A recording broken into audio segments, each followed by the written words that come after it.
Hola queridos amigos, bienvenidos a su programa Lecciones para la Eternidad y quiero agradecer también a todas aquellas personas que nos siguen a través de las redes sociales porque creemos que las redes sociales son instrumentos poderosos para alcanzar a muchas personas.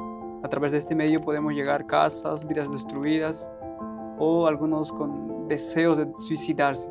Sin embargo, pedimos que nos ayuden también en la divulgación de estos videos. Semana tras semana, de hecho, estamos compartiendo de manera continua. Así que, habiendo dicho esto, quiero presentar también aquí a Joel, que nos acompaña en calidad de comentador. Joel, bienvenido y gracias por continuar con nosotros. Muchas gracias, Ronald, por que tenemos la oportunidad. Estoy muy agradecido por eso. Estoy muy feliz porque estamos continuando con el repaso de la lección de la escuela sabática una semana más. Y ahora, continuando con la lección de Colosenses, con la carta de los Colosenses, que yo sé que estamos sacando muchas lecciones. Yo creo que para nosotros como adventistas, las lecciones dadas en esta carta son muy, muy importantes. Así que estoy muy feliz por eso. Sí, y de paso ya mencionamos, sí, algunas citas de que la importancia de esta carta a los colosenses. Elena White menciona de que deberíamos leer especialmente los dos primeros capítulos del libro. Sin embargo, de hecho, la carta entera tiene lecciones muy vitales para nuestra experiencia cristiana. Bien, vamos a comenzar entonces con oración para entrar de lleno a la lección escolar. Oremos. Nuestro Padre, nuestro Dios, que moras en las alturas de los cielos, queremos agradecerte por habernos acompañado hasta este día y también porque continuarás acompañándote semana tras semana. Queremos que tu Espíritu Santo pueda darnos palabra, pueda darnos o recordarnos todo lo que se ha estudiado para que esas palabras que puedan salir de nuestra boca puedan ser una bendición para todas aquellas personas que escuchan. Esa es nuestra oración en esta hora, en el precioso nombre de Cristo Jesús. Oramos. Amén. Bien, el título de la lección de esta semana es algo muy llamativo, es vivir con Cristo. Tú te podrás preguntar, ¿qué es el significado real de vivir con Cristo? ¿O cómo yo puedo tener esa experiencia de vivir en Cristo, estando aquí en la tierra, pero sin embargo vivir en Cristo? Yo creo que la lección de esta semana, Joel, va a ser más práctico, Ujú. porque todo lo que implica vivir en Cristo va mucho más allá de simplemente profesar, ¿sí? Hablar con boca y decir, yo vivo con Cristo, sin embargo, mi testimonio podría decir todo lo contrario. Así que va a ser muy interesante explorar esta semana. El texto para memorizar que tenemos, que Joel de hecho nos va a ayudar, está en Colosenses 3:14.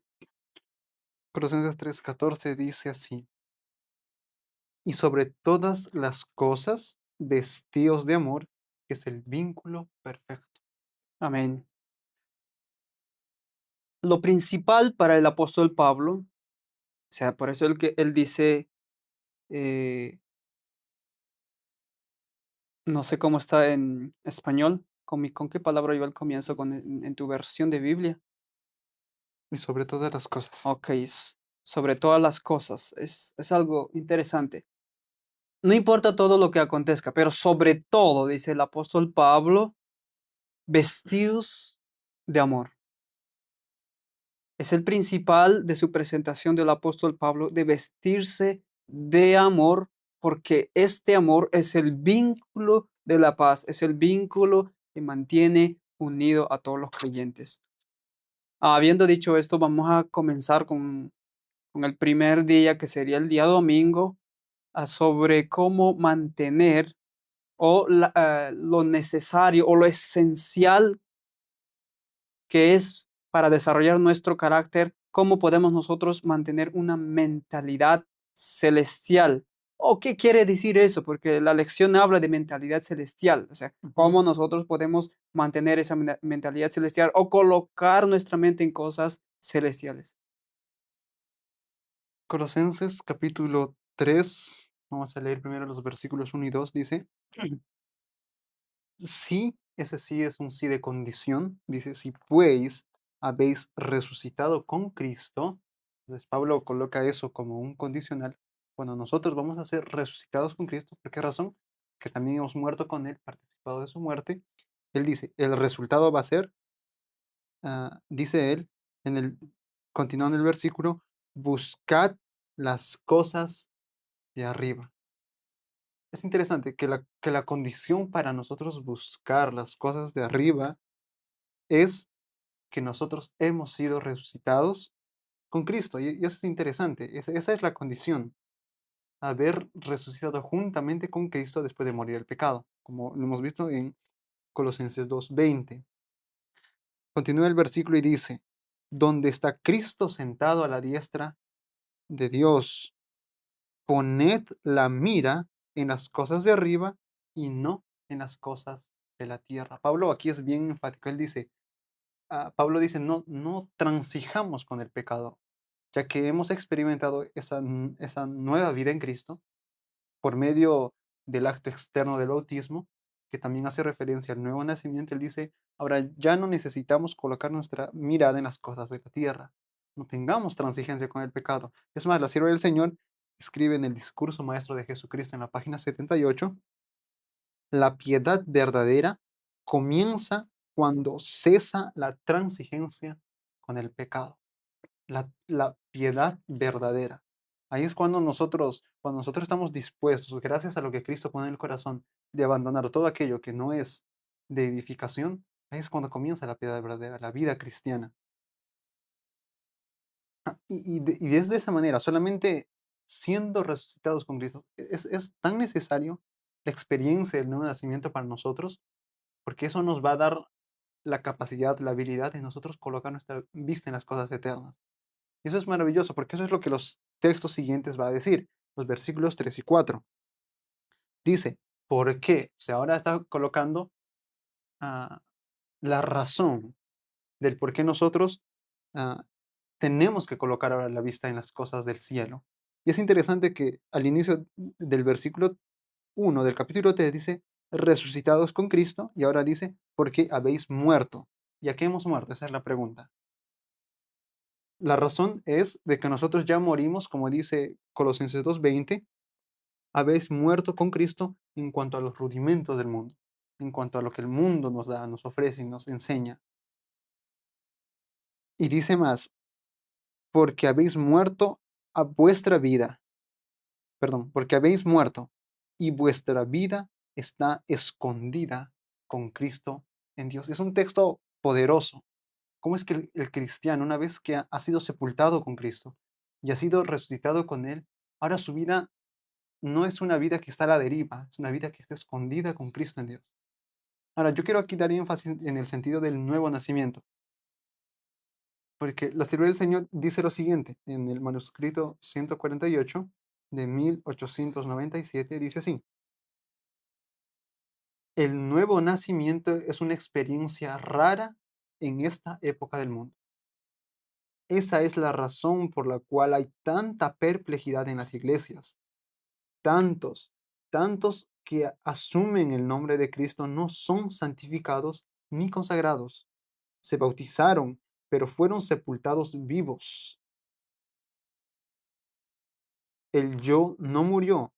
Por lo tanto, ellos no resurgieron para la novedad de vida en Cristo. Y eso es interesante. ¿Cuán importante es esa experiencia para nosotros? Y como dice la sierva del Señor, y es tan rara al mismo tiempo. Pero yo estoy seguro que si una persona realmente desea a Cristo de todo corazón y se entrega a Él, yo sé que algún momento de su vida, aquella persona que nos está escuchando tal vez sintió ese momento en donde eh, estuvo dispuesto a dejarlo todo por Cristo. Esa es la experiencia del nuevo nacimiento, donde nada, el pecado ya no te parece atractivo y lo único que quieres es como Pablo, es alcanzar a Cristo, es dejarlo todo y tomarlo como dice Pablo en Filipenses, dejarlo todo por basura, solamente por la excelencia del conocimiento de Cristo. Y es ahí cuando nuestra mente ya no es colocada en las cosas de la tierra. Esa es la experiencia del nuevo nacimiento. Ahora nuestra mirada está en las cosas del cielo y nuestra vida está escondida con Cristo en Dios. El versículo 4 dice, cuando Cristo, vuestra vida, Cristo es la vida del mundo, se manifieste, entonces vosotros también seréis manifestados en gloria. El participar del, ya lo dije una vez, participar del reino de la gracia, el participar de la experiencia de Cristo en nosotros, hará posible y nos da la seguridad de que nosotros vamos a participar también del reino de la gloria, de aquella glorificación que la Biblia habla. Así que nosotros estemos no preocupados, no angustiados por las cosas que nos va a pasar como cristianos, porque ciertamente Pablo habla de una persecución, de un padecimiento, pero recordemos, nuestra vida ahora, una vez que hemos experimentado ese nuevo nacimiento, está escondida con Cristo en Dios. ¿Y quién puede tocar a aquel que está en la misma presencia de Dios? Amén. Es interesante que el apóstol Pablo, la identificación que él hace, tiene o se desarrolla en su epístola en tres aspectos. En primer lugar, que dice que estamos identificados en su muerte. ¿Mm? En segundo lugar, también dice que estamos identificados en su sepultura y identificados en su resurrección. Así que es algo interesante que él presenta. Es por eso que él comienza a decir de que ahora deben buscar las cosas de arriba, deben poner su mirada en las cosas de arriba. Y es algo interesante porque el sentido de esta palabra es que deben pensar en las cosas de arriba. Me recuerdo lo que menciona Jeremías 12:34, donde dice que donde está vuestro tesoro, Ujú. allí estará también vuestro corazón.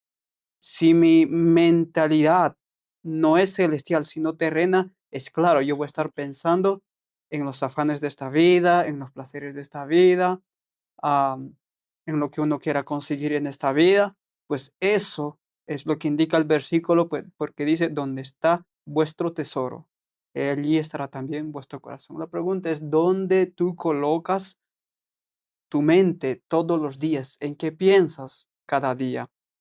Porque déjame decir que los que hemos muerto, porque el apóstol Pablo dice, los que hemos muerto al pecado, el apóstol dice en Romanos 6:2, ¿cómo viviremos aún en él? O sea, la identificación que tenemos con Cristo no es una mera ah, experiencia o mera fraseología, ¿sabe? Debe Ujú. ser una experiencia real, nos tiene que llevar a la acción continua.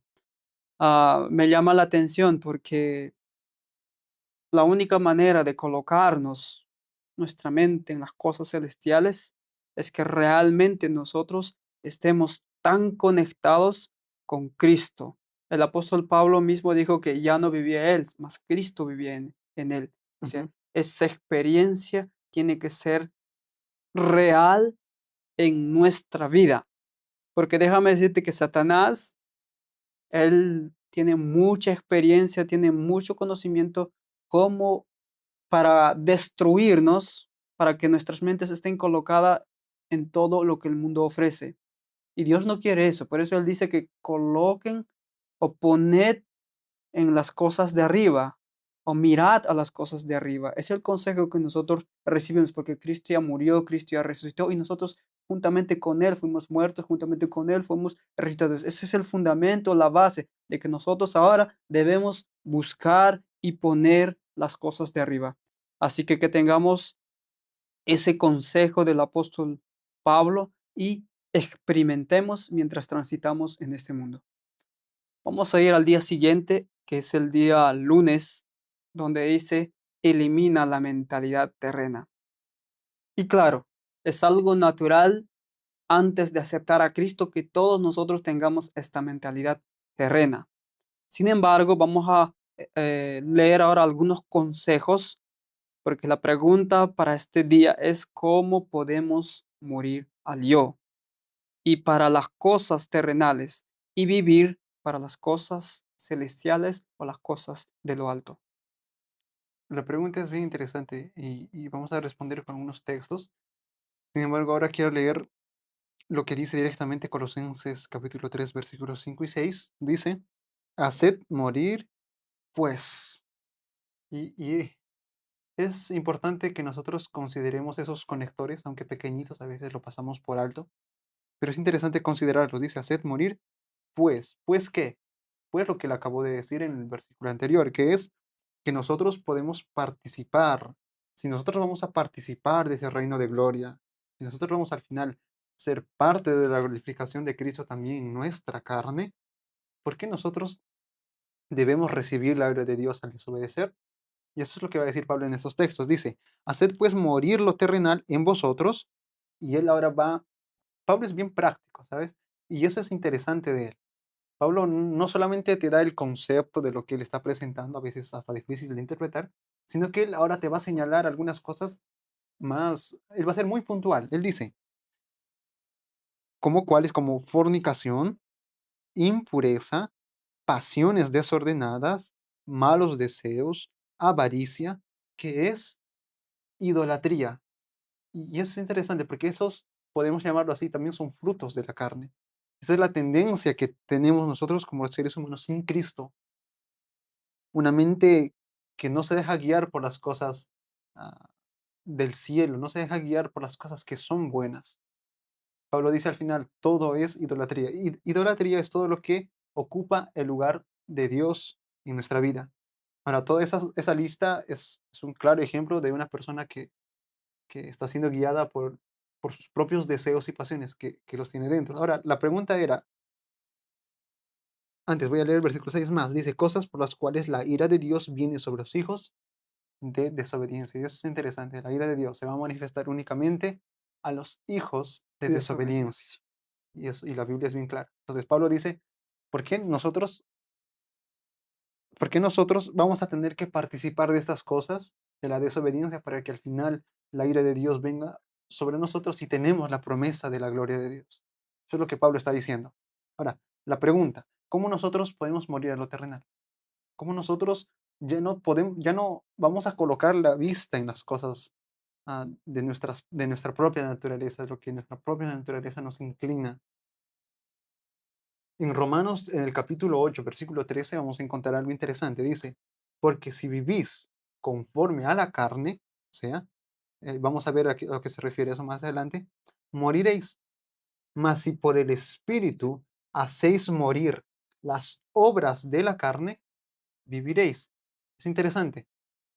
¿Por medio de quién nosotros hacemos morir las obras de la carne? Por medio del Espíritu Santo. Gálatas capítulo 5 versículo 24 dice, pero los que son de Cristo han crucificado la carne, o podemos decirlo así también, las obras de la carne, que son, y el texto continúa, con sus pasiones y deseos. Las obras de la carne, o cómo es que la carne va a actuar, cómo es que la carne se manifiesta en nosotros, es por medio de las pasiones y los deseos. ¿Y de qué manera eso es vencido? Por medio del Espíritu Santo, según Romanos capítulo 8. Ahora, Romanos nos va a dar una idea de esto que estamos diciendo. Romanos capítulo 6, de que nosotros podemos morir a los deseos y pasiones por medio del Espíritu Santo. Dice así, ¿o no sabéis que todos los que hemos sido bautizados en Cristo Jesús hemos sido bautizados en su muerte? Y recuerden que en Colosenses estamos tratando casi de la misma manera, porque somos sepultados juntamente con Él. Participamos de su bautismo de muerte, como dijo Ronald también, ahora somos participantes de su sepultura también. Y continúa el texto, porque somos sepultados juntamente con Él para muerte por el bautismo, a fin de que como Cristo resucitó de los muertos por la gloria del Padre, así nosotros andemos en nueva vida. Porque si fuimos plantados juntamente con Él en la semejanza de su muerte, así también lo hacemos en la de su resurrección, sabiendo esto, que nuestro viejo hombre fue crucificado juntamente con Él, para que el cuerpo de pecado, que obra por medio de pasiones y deseos, sea destruido, a fin de que no sirvamos más al pecado. Entonces, ¿de qué manera nosotros vamos a morir a eso? Es por medio del nuevo nacimiento. Y eso es lo que Pablo también está hablando aquí. La alegoría que él hace del bautismo, del ser resucitados con él, esa es la misma enseñanza aquí. Nosotros vamos a vencer al cuerpo de pecado que obra por medio de pasiones y deseos, para ya no servir más a Él por medio del nuevo nacimiento que es hecho por el Espíritu Santo. Al morir nosotros al pecado vamos a vivir para Cristo y ya no vamos a servir más aquello que nos tenía sujetos. Entonces, Yo creo que el apóstol Pablo aquí, lo que él nos quiere mostrar es que nosotros no tenemos más que vivir por causa de esas, de, de, de las obras de la carne. Él nos invita a que seamos participantes de la obra que Cristo hizo en nuestro favor. Así que cuando nosotros vamos a ser participantes de esa experiencia maravillosa, como dice el apóstol Pablo también, ahora nuestra vida va a estar escondida con Cristo en Dios. Y el tentador ahí no nos toca. Porque imagínense al mismo Satanás acercándose a la presencia de Dios solo para tentarnos. Cuando nosotros nos escondemos en la presencia de Dios, o como dicen Hebreos, corremos al trono de la gracia para hallar oportuno socorro, el sumo sacerdote, quien se compadece de nuestras debilidades, Él nos socorre y nos da fuerza. Así que yo creo que la enseñanza es grande. A veces nosotros hemos luchado muchas veces con, con esos deseos, con esas pasiones, pero tenemos plena certeza y seguridad de que en Cristo podemos vencer. Amén. Sabes, Joel, a veces uno puede pensar que cuando acepta a Cristo, pues no va a tener más de Ujú, esas tendencias como pasiones, avaricia, ujú, am, menciona también fornicación, etcétera, etcétera, impureza, malos deseos, que todo eso el apóstol Pablo lo considera que todo eso es idolatría. Y sabes, yo estaba pensando, ¿por qué es justamente considerado todo eso como idolatría? Porque todo lo que realmente va a ocupar nuestro corazón, que debería ser correspondido a Dios, es idolatría. En ese sentido, el apóstol Pablo dice que todo eso es idolatría. Y es real, porque no quiere decir cuando tú te bautizas y aceptas, pues ya no tienes ninguna inclinación hacia el mal, pues ahora tú vas a tener la mayor lucha de tu vida. Vas a luchar con la avaricia, vas a luchar con la impureza, vas a luchar con la fornicación, vas a luchar contra pasiones desordenadas, contra esa lujuria, avaricia, orgullo. Con todo eso vas a luchar en la experiencia cristiana. Pero recuerda que dice el apóstol Pablo en Romanos 7, que yo él de hecho ya lo leyó. Dice, la pregunta, es una pregunta, dice en versículo 2, 6:2, Romanos 6:2 dice, porque los que hemos muerto al pecado, ¿cómo viviremos aún en él? mm. O sea, va a ser real esa manifestación en nuestra vida. ¿Por qué se va a manifestarse? Porque, o sea, nuestra mentalidad natural es terrena, ¿sí? Hasta que hemos aceptado a Cristo y hemos comprendido de que es una vida nueva, es una vida diferente, es una vida más semejante a Cristo, pero esas tendencias se van a manifestarse.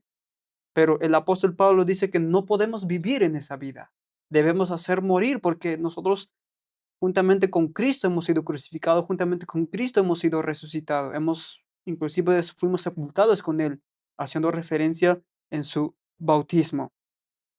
Así que va a ser una lucha diaria, una lucha real. Yo quiero leer ahora algunos textos del Espíritu de Profecía. Dice, porque, ¿sabes? Todos esos que hemos mencionado son deseos de la carne o deseos de nuestro yo. Y mira lo que dice aquí. Ustedes deben morir al yo. De otra manera, la obra de sus vidas será un fracaso. Wow, va a ser terrible. A veces pensamos de que no se puede y nosotros vemos que es considerado como idolatría. Estamos violando el mandamiento, de manera que estamos en pecado. Pero tú puedes decir, pero yo no entro en acción, o sea, yo no llevo a la acción todo eso mencionado. Pero ¿qué acaricias en tu mente? Piensas en acostarte con una persona o piensas en ser avaricioso o piensas hacer mal a alguien. O sea, recuerda, donde uno coloca su corazón o su mente, es ahí donde está su tesoro. Es ahí. Así que dice que si nosotros no vencemos, nuestra vida será una vida de fracaso. Y concluimos con algunas citas. Dice, queremos morir al mundo, morir al yo y vivir para Dios. Nuestra vida debe estar escondida en Cristo, de manera que cuando Él aparezca, nosotros también podamos aparecer con Él en gloria. Necesitamos acercarnos a Cristo para que los hombres puedan saber que hemos estado con Él y hemos aprendido de Él. Mantengan sus ojos puestos en Cristo. Con humildad, tratemos de acercarnos a Dios mediante las palabras de conducta y la vida. Confesemos a Cristo. Cada día con Dios, página 137. Y termino con esto. Se nos ordena que sea que comamos y bebamos o hagamos cualquier otra cosa, lo hagamos todo para la gloria de Dios. ¿Cuántos obran por principio más bien que por impulsos y obedecen esta orden al pie de la letra? ¿Cuántos de los jóvenes discípulos de la localidad, cualquier pueda ser tu localidad, han hecho de Dios su apoyo y heredad y han procurado fervientemente conocer y hacer su voluntad? Hay muchos que son siervos de Cristo de nombre, pero no en verdad. Y sabes, eso es nuestra realidad. A veces intentamos ser cristianos exteriormente, pero en nuestro interior acariciamos muchas cosas. Recuerda, cuál es su pensamiento, tal es el individuo. Recuerda eso. Si tu pensamiento está colocado en las cosas de arriba, en las cosas del Señor, eso eres tú. Pasamos al día siguiente, que es el día martes, y yo creo que ahora aprenderemos algo más de que cómo podemos ser renovados todos los días en conocimiento.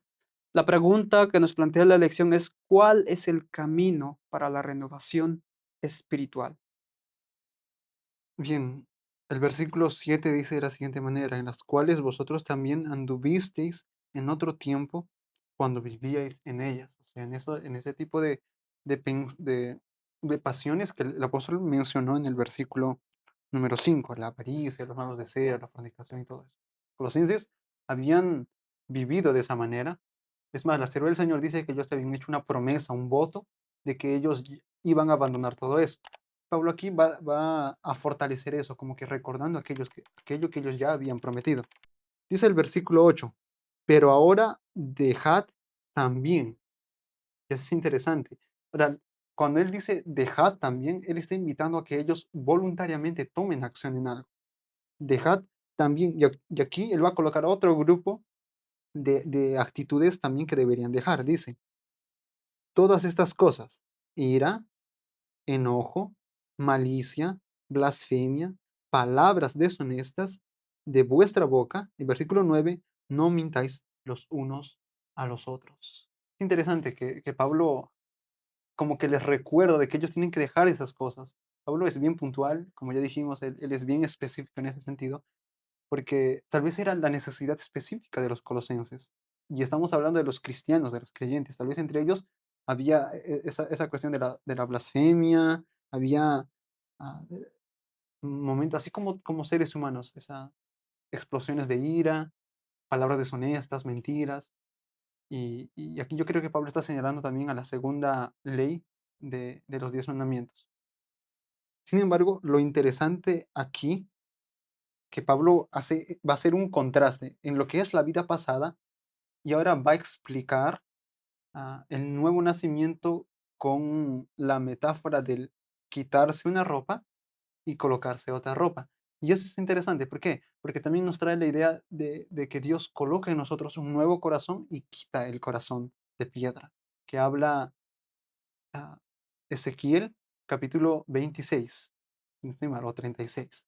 Bueno, el versículo 9 y 10 dice de la siguiente manera, no mintáis los unos a los otros, habiéndoos despojado del viejo hombre con sus hechos. Ustedes recuerdan que en Romanos nosotros leímos también el de que el viejo hombre es muerto. Esa es la misma metáfora utilizada aquí. El viejo hombre con sus pasiones, con sus deseos, aquí dice con sus hechos, que son representados por lo que dice el versículo 5 y el versículo 8, representado con todas esas cosas. Nosotros deberíamos quitarnos, despojarnos, como dice el apóstol Pablo en Romanos, ser muerto, como dice el profeta Ezequiel, que Cristo lo retira de nosotros como un corazón de piedra. Y ahora dice el versículo 10. Ahora, un detalle interesante, el despojarse, la palabra misma en griega, da ya la ilusión de quitarse un vestido, despojarse, desvestirse podría ser una buena traducción, desvestirse del viejo hombre, perdón. El versículo 10 dice, y revestido del nuevo, un nuevo corazón, una nueva mente, un nuevo nacimiento. Y dice después, el cual, y ahí está el contraste, conforme a la imagen del que lo creó, se va renovando hasta el conocimiento pleno. Y eso es muy importante, porque el apóstol dice que ese vestido que nos es puesto nuevo va a estar renovándose también. O sea, eso no se queda ahí, no se estanca. Es un crecimiento. Pablo, yo creo que hasta ahora que hemos estado estudiando nos damos cuenta que Pablo siempre habla en el sentido de crecer, de, de abundar en algo más, de ampliar nuestro conocimiento, pero un conocimiento experimental.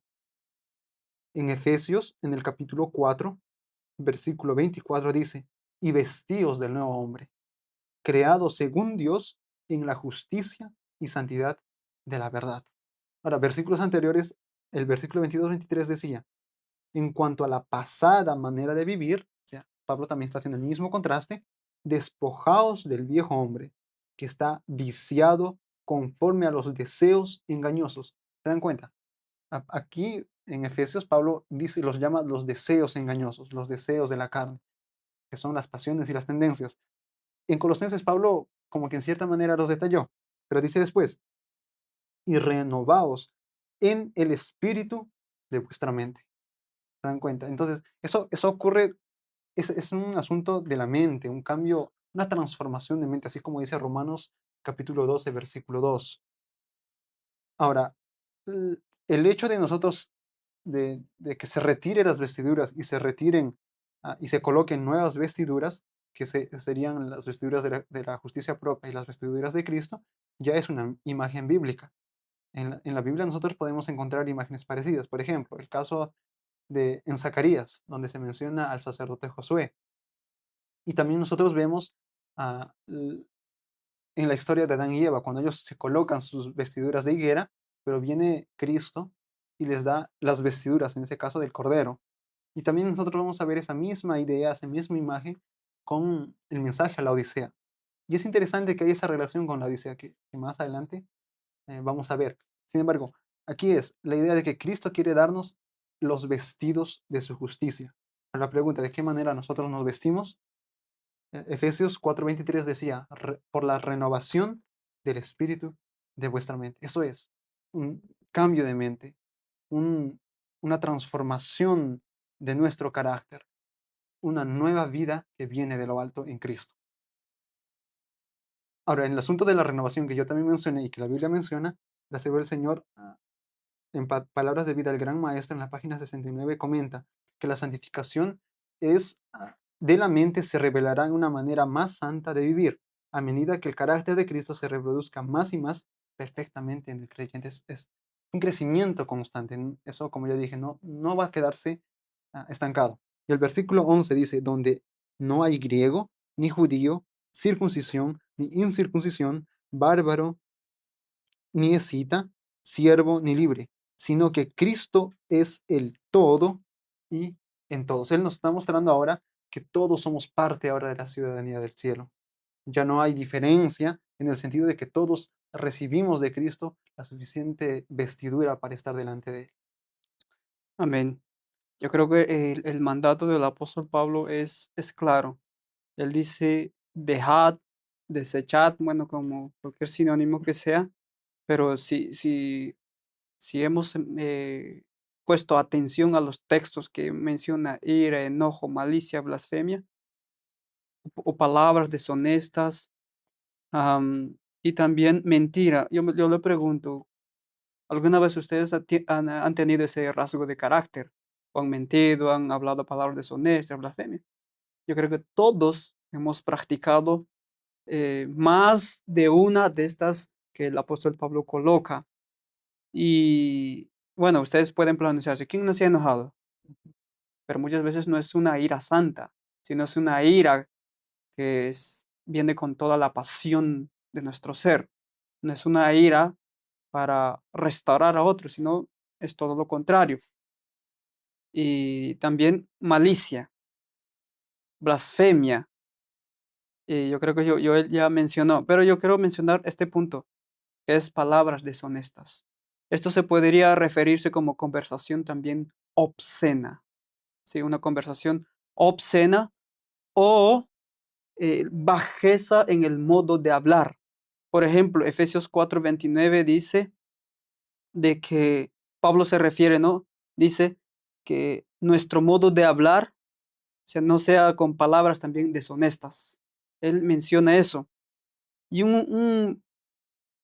otro asunto también es que nosotros necesitamos realmente para no entrar en este tipo de palabras, porque podríamos considerar también como vulgares, ¿sí? Palabras vulgares, palabras deshonestas, vulgares, groseras, algo inmoral, chistes, bromas, estilos, cualquier otro término que ustedes puedan colocar.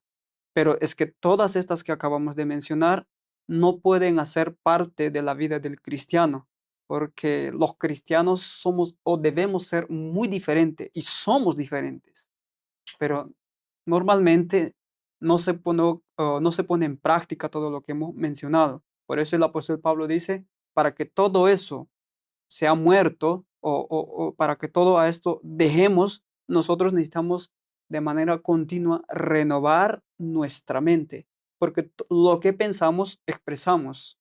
Y todo lo que vamos a pensar o acariciar en el pensamiento, tarde o temprano se va a mostrarse en una acción.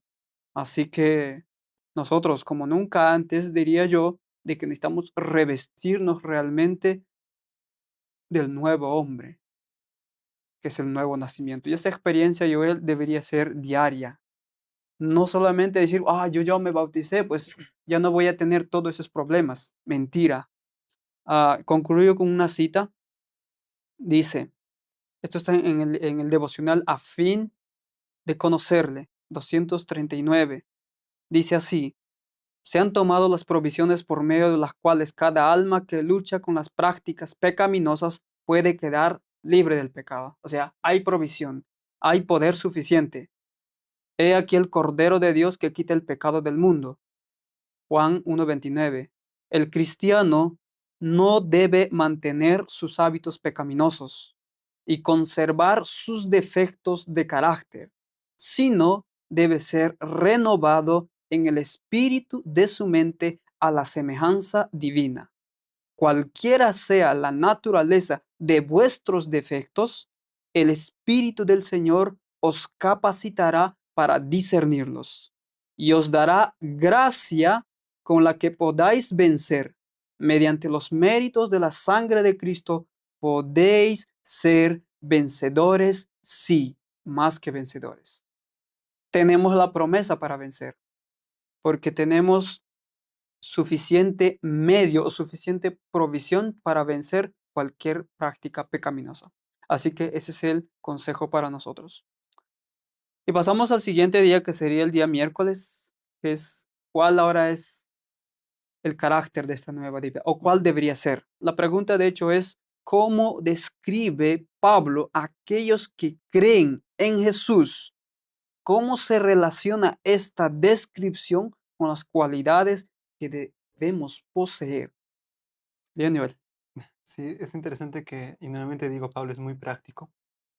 Él no solamente nos dijo, despójense de los malos actos, de las malas obras, sino que ahora, y también no solamente dice, ahora vístanse de las cosas buenas, sino que él va en cierta manera a enlistar ciertas cosas que deberían caracterizar a una persona, Ujú. que o bien está siendo guiada por sus tendencias, por sus pasiones, y una persona que está siendo guiada por Cristo.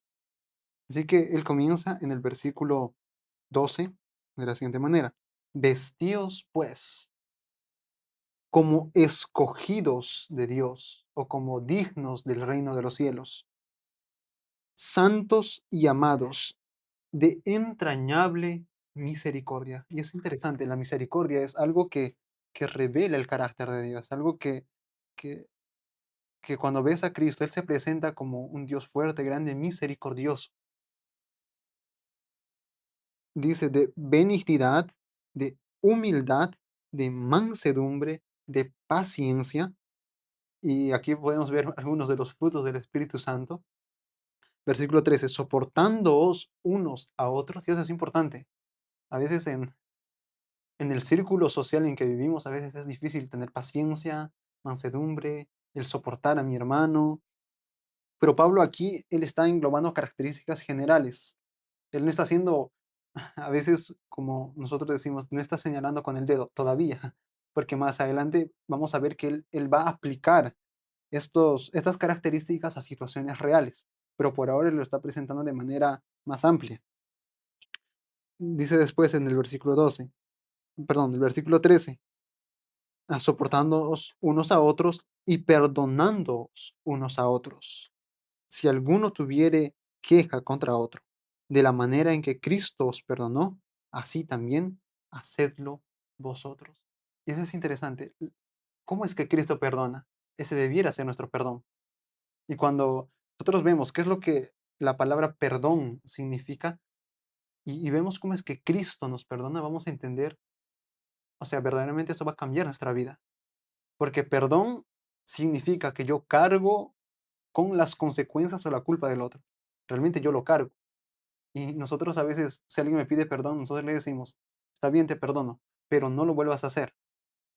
Pero, pero eso no es la realidad del perdón. El perdón es que está bien, tú has hecho eso. Yo voy a cargar con la responsabilidad.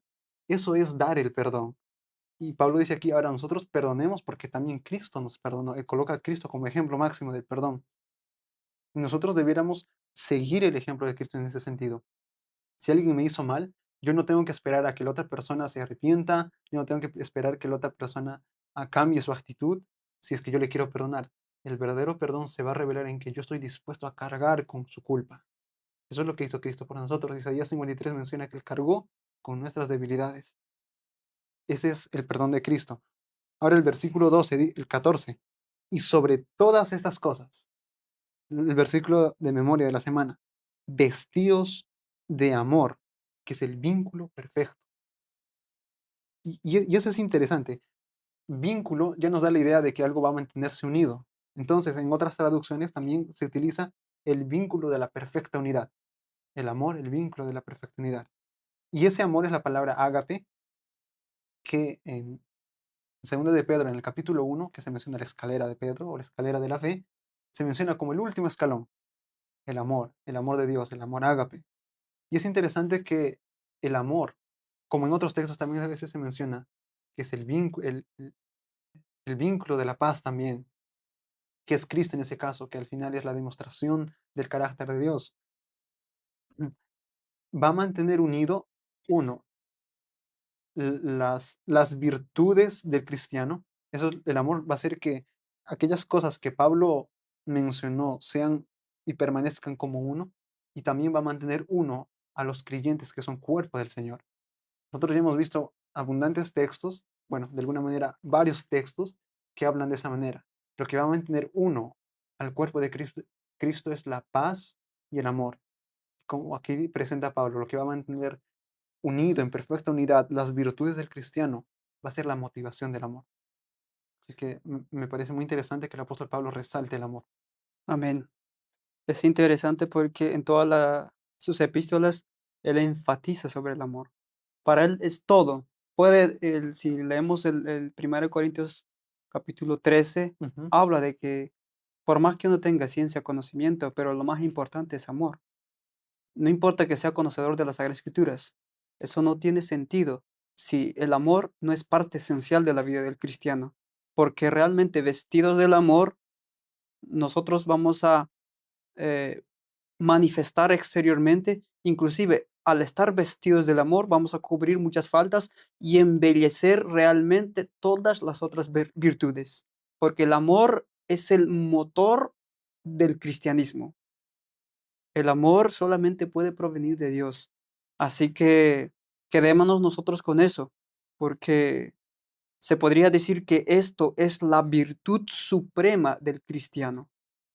Y el Señor nos demanda que nosotros también tengamos ese mismo amor que Él tuvo. Él mencionó algo palabra, o una palabra que es muy interesante, que es el ágape. Realmente ese es el significado. Y sabes, es el cristianismo quien dio un significado aún más profundo de lo que significa ágape.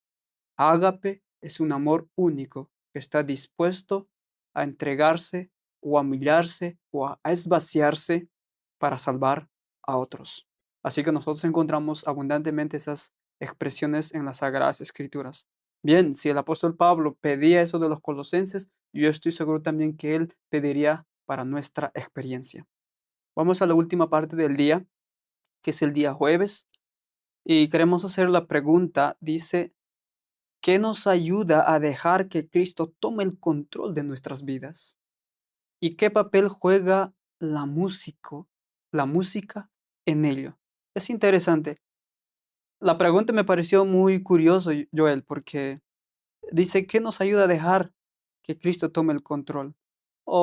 O quizás la pregunta, ¿tú ya has dejado que Cristo tenga el control de tu vida? Y si no, ¿qué te impide? Bien, Joel, ¿nos podrías ampliar un poco más sobre este día? Sí, voy a leer inmediatamente el versículo 15 porque es interesante cómo es que Pablo continúa. Lo que acabo de decir en el versículo 14 dice él ahora, y la paz de Dios gobierne en vuestros corazones. Gobierne, sea el árbitro, sea el juez que va a dictaminar qué. Versículo 15, perdón, versículo 16, no, el 15. A la que asimismo fuisteis llamados en un solo cuerpo y sed agradecidos. Es interesante que Pablo va a colocar la paz de Dios como el árbitro en el contexto de la iglesia de Dios también, en relación a su iglesia. Ahora, no solamente para eso, sino de una manera más amplia, la paz de Dios en muchos casos va a dictaminar lo que es la voluntad de Dios en mi vida. A veces nosotros nos encontramos con la dificultad de si hacer o no hacer porque no sabemos si es la voluntad de Dios. Pero algo que va a dar o va a juzgar si es o no es, va a ser la paz de Dios. Y en este caso Pablo lo pone como en relación con su iglesia. Ahora él continúa en el versículo 16. Ah, y otra cosa, dice, sed agradecidos. La gratitud es muy importante. Versículo 16. Dice, la palabra de Cristo more en abundancia en vosotros, enseñándoos, exhortándoos unos a otros en toda sabiduría, cantando con gracia en nuestros corazones al Señor con salmos, himnos y cánticos espirituales. Antes de hablar en sí del cántico, yo quiero resaltar la idea de que Pablo dice que abunde en sus corazones la palabra de Dios. Y ahí surge la pregunta, ¿cómo es que, yo quiero responder la pregunta con esto, ¿cómo es que Dios va a habitar en mi corazón? ¿Cómo es que Cristo habita en mi corazón? Efesios lo mencionaba que por la fe, pero ¿de qué manera? Si nosotros vamos al libro de Juan, el Evangelio de Juan, en el capítulo 14 y en el versículo 23, dice de la siguiente manera, respondió Jesús y dijo, el que me ama, mi palabra guardará y mi Padre le amará, y vendremos a él y haremos con Morada. él morada. Es de esa manera. Cuando la palabra de Dios está guardada en el corazón, dice aquí, el Padre y el mismo Cristo vienen y hacen morada. ¿Cómo nosotros tenemos a Cristo en el corazón? Es por medio de su palabra. Nosotros no deberíamos por nada del mundo descuidar la comunión con Dios por medio de su palabra. Es verdad, la comunión es por medio de la oración, como dice aquí también, la palabra cantada, por medio de los cánticos, pero de manera muy especial es la palabra de Dios. ¿Cómo nosotros pensamos comunicarnos con Él si ni siquiera estudiamos la Biblia? Y Él dice que la palabra de Dios traerá la presencia de Dios al corazón. La sierva del Señor habla en el sentido de que nosotros recibimos la misma vida y el mismo carácter de Dios con su palabra. Hay tantos textos y sobre todo en el Evangelio de Juan hablando en ese sentido de que si su palabra permanece en nuestro corazón, Cristo permanece en el corazón. Juan capítulo 6 menciona que su palabra es aquello que da vida, es espíritu y son vida, sus palabras. Y eso es muy importante. Y es por eso que ahora el apóstol Pablo nos da un consejo muy práctico de cómo esa palabra puede venir a nosotros. Dice por exhortación, menciona también ah, exhortación por enseñamiento, y también luego dice, cantando con gracia en vuestros corazones. La canción, ¿saben?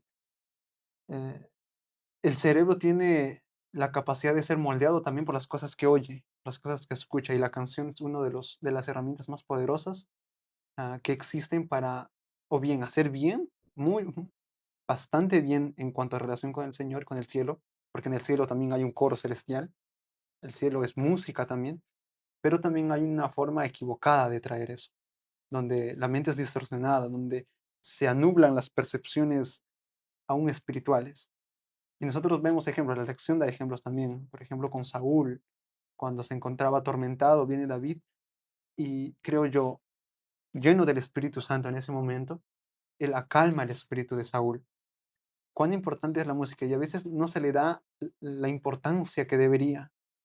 El lenguaje escribió bastante acerca de la música y la influencia que tiene sobre la mente. Es más, ahora, en el tiempo en que vivimos, hay bastante información al respecto. La neurociencia enseña de eso, y grandes personas quienes se pusieron a estudiar el funcionamiento del cerebro saben que reacciona a ciertos estímulos de música, a ciertos sonidos. Y eso o bien nos acerca, nos puede acercar al Señor cuando es bien utilizada, o si no, nos puede apartar totalmente del Señor, anublando nuestra conciencia y discernimiento. Así que, y el versículo 17 dice, y todo lo que hacéis, sea de palabra o de hecho, hacedlo todo en el nombre del Señor Jesús, dando gracias a Dios, Padre, por medio de Él. Ahora también nos hace la exhortación a tener cuidado en lo que nosotros hablamos. Así que Pablo es una persona muy, muy interesante, me gusta cómo él escribe, cómo es que él desarrolla y desenvuelve sus cartas, porque él no te deja así con muchos espacios huecos. A pesar de que a veces nosotros no podemos entender ciertas cosas, él trata de aplicar eso en contextos más reales para que nosotros sepamos cómo actuar en momentos donde nos encontramos en situaciones donde nosotros tal vez nos dejamos guiar por cosas equivocadas.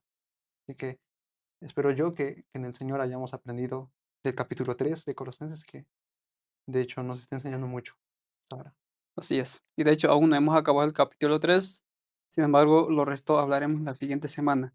Pero solo resumiendo, Joel, de que dice que la palabra de Cristo mora en abundancia en vosotros.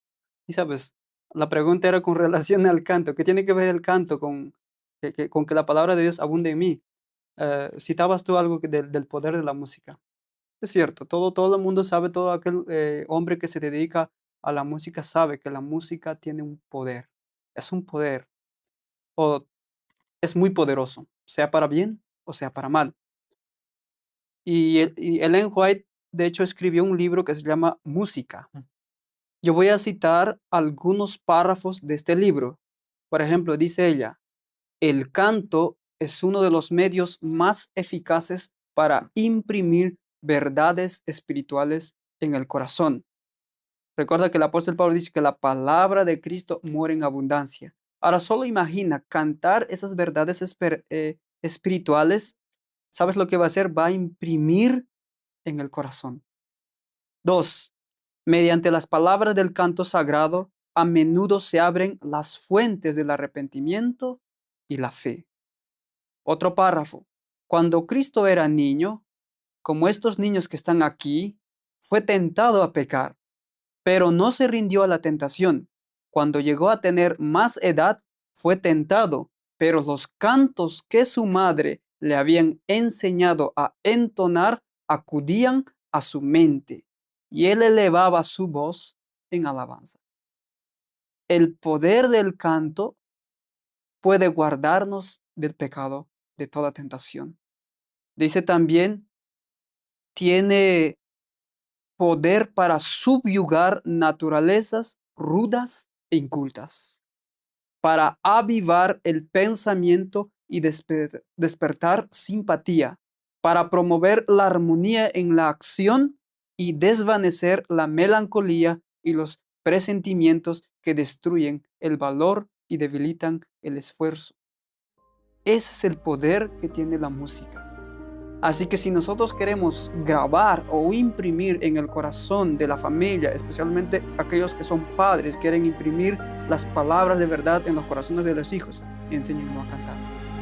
Y así va a abundar de manera abundante las verdades eternas del Evangelio en el corazón.